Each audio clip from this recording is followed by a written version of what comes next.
आज की वीडियो में पेश है खिदमत है बेलचे की टोटी वाला मांडोगर। रजब भट्ट के सारे ब्लॉग्स वाली वीडियो के अंदर मांडोगर सरेआम दिखाया जाता है और इसकी टोटी इतनी लंबी है कि जब ये किसी शख्स से बात करता है तो दूसरे शख्स के मुंह के ऊपर इसकी ठोडी लगती है। इसकी टोटी को गौर से देखो तो ऐसा लगता है तरबूज के ऊपर किसी ने खींच के बेलचा मारा हो। वैसे एक तरफ रशियन बेलचा और एक तरफ इसको खड़ा कर दो तो आप इन दोनों में फर्क करना भूल जाए। अब आते हैं असल टॉपिक के ऊपर। यार इसको मसला पता नहीं क्या है, आजकल एक कंट्रोवर्सी स्टार्ट हुई है जिसके अंदर मिस्टर पतलू, रजब भट्ट और मांडोगर नेट के ऊपर छाए हुए हैं और इन तीनों की बहुत सख्त किस्म की लड़ाई हो रही है। आप सबने देखा होगा पिछले दिनों में मरियम नवाज ने लाहौर के अंदर बसंत बनाई और रजब भट्ट, मिस्टर पतलू, मांडोगर जो है ना बसंत मनाने लाहौर के अंदरून के अंदर पहुंचे हुए थे, जिसके अंदर मलिक जमान साहिब की छत के ऊपर सबको बुलाया गया था और सबने उसकी छत के ऊपर जाके बसंत को एंजॉय किया। और इसके अंदर रजब भट्ट का गैंग, मांडोगर, मिस्टर पतलू का गैंग और बहुत सारे और भी बड़े बड़े सोशल मीडिया के स्टार उनकी छत के ऊपर आए हुए थे। यहाँ तक के समा चैनल वाले भी जो है ना उनकी छत के ऊपर जाके बना रहे थे और जो है ना रिकॉर्डिंग्स वगैरह और जो है इंटरव्यूज वगैरह ले रहे थे। उसके अंदर जो है ना मिस्टर पतलू और रजब भट्ट एक ही छत पे थे लेकिन एक दूसरे को बुला नहीं थे और एक दूसरे के साथ भी खड़े नहीं थे हो रहे। और इसके अंदर पहल की थी रजब भट्ट साहब ने। रजब भट्ट साहब ने बोला था कि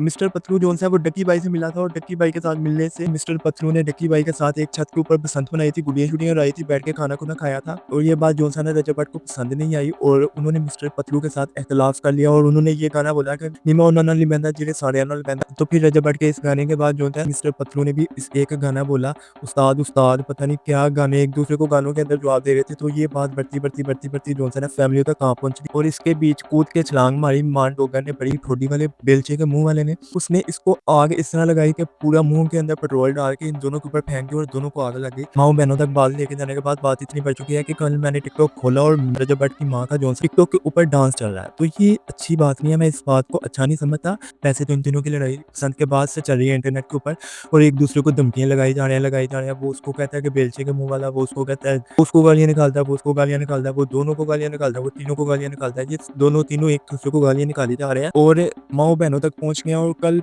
और परसों की वीडियो के अंदर मिस्टर पतलू ने बोला कि मैं कल तक बस इंतजार करूंगा, इस लड़ाई को खत्म कर दो, ना मैं तुम्हें कुछ कहता हूँ, ना तुम मुझे कुछ कहो, ना तुम मेरे व्यूज को कुछ कहो, ना मैं तुम्हारे व्यूज को कुछ कहता हूँ। जब बट कहता है कि टिकटॉक की कमाई जो सी है वो भी कोई कमाई है, डबल टैप करते रहो और पैसे आते रहते हैं। और वो कहता है, पतलू कहता है कि यूट्यूब के ऊपर 8 मिलियन व्यूज भी आ जाए तो पीछे $600 बनते हैं और मैं $600 जो है 10 मिनट के अंदर कमा लेता हूँ गिफ्टिंग के जरिए। तो इसी तरह की लड़ाइयाँ इनके ऊपर चल रही हैं और एक दूसरे को औकात याद करवा रहे हैं और कभी कुछ कह रहे हैं और कभी कुछ कह रहे हैं। तो कल जब मैंने टिकटॉक खोला तो टिकटॉक के अंदर रजब भट्ट की वालदा जो है ना डांस कर रही थी, वो भी एक AI वीडियो थी। और मिस्टर पतलू ने बोला था कि यार अगर कल तक ये लड़ाई आप लोगों ने शांत ना की, यानी कि बंद ना की, तो फिर मैं से अगला स्टेप जो है ना चलाऊंगा, फिर मैं AI के ऊपर आ जाऊंगा। तो जब मैंने कल वीडियो देखी तो मेरा ध्यान सीधा जो है ना मिस्टर पतलू के ऊपर गया कि मिस्टर पतलू की आर्मी ने जो है ना ये वीडियो बनाई होगी और वो गुजरावे गाने के ऊपर डांस कर रही थी और पता नहीं कौन जैसे स्टेट डांसर डांस नहीं करती उस तरह की। तो मुझे उस टाइम अच्छा नहीं लगा क्योंकि आखिरकार वो भी किसी की माँ है और हमारे घर में भी माँ बहन है। तो इस हद तक पहुंच जाना कि एक दूसरे के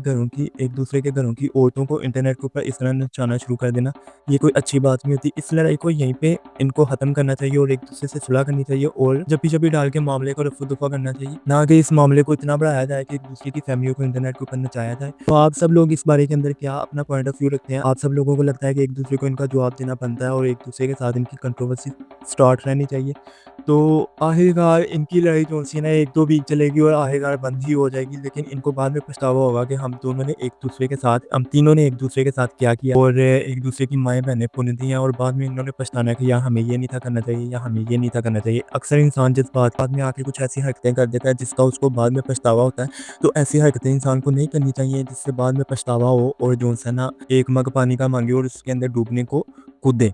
तो मेरी इन दोनों तीनों को यही नसीहत है कि यार इस तरह ना करो, आपस में बैठ के बात कर लो और मामले को रफा दफा करो। आप सब लोगों की इस बात को लेके क्या राय है कमेंट में ज़रूर बताइएगा। अगर आपको मेरी वीडियो पसंद आई है तो लाइक फॉलो और सब्सक्राइब करें, बेल आइकन बटन को दबा दें। अगर आप इस वीडियो के बारे में कोई बातचीत करना चाहते हैं या कोई क्वेश्चन आंसर करना चाहते हैं तो कमेंट में ज़रूर पूछिएगा, मैं उसका जवाब ज़रूर दूंगा। अपना बहुत बहुत ख्याल रखिएगा, हंसते खेलते रहिए, खुश रहिए, खाते पीते रहिए और मज़े कीजिए। मिलते हैं अगली वीडियो में। अल्लाह हाफिज़। ठीक ठाक हो। आज दी स्पेशल वीडियो जो है मेरे दोस्त बिलाल मार्थ के लिए है। हम सब उसको मुबारकबाद पेश करते हैं क्योंकि वो नई आउटलेट जो मंडी में ओपन करने जा रहा है 17 तारीख को, तो हम सब का हक बनता है उसको प्यार शो करें। उसने मुझे कहा कि मैं सबसे पहले मंडी में अपनी आउटलेट बनाना चाहता हूँ क्योंकि मेरे मंडी के लोगों का हक है, उसके बाद मैं किसी और सिटी में जाऊँगा। तो 17 तारीख को सारे रेडी हो जाएं, जाके स्ट्रेट वे आप बाई कर सकते हैं। और आउटलेट का मतलब यही है, आप जाएं बाय करें और उसका रिव्यू मेरे कमेंट में दें और मुझे बताएं कि कैसा म्यार है और कैसा मटेरियल यूज़ कर रहे हैं।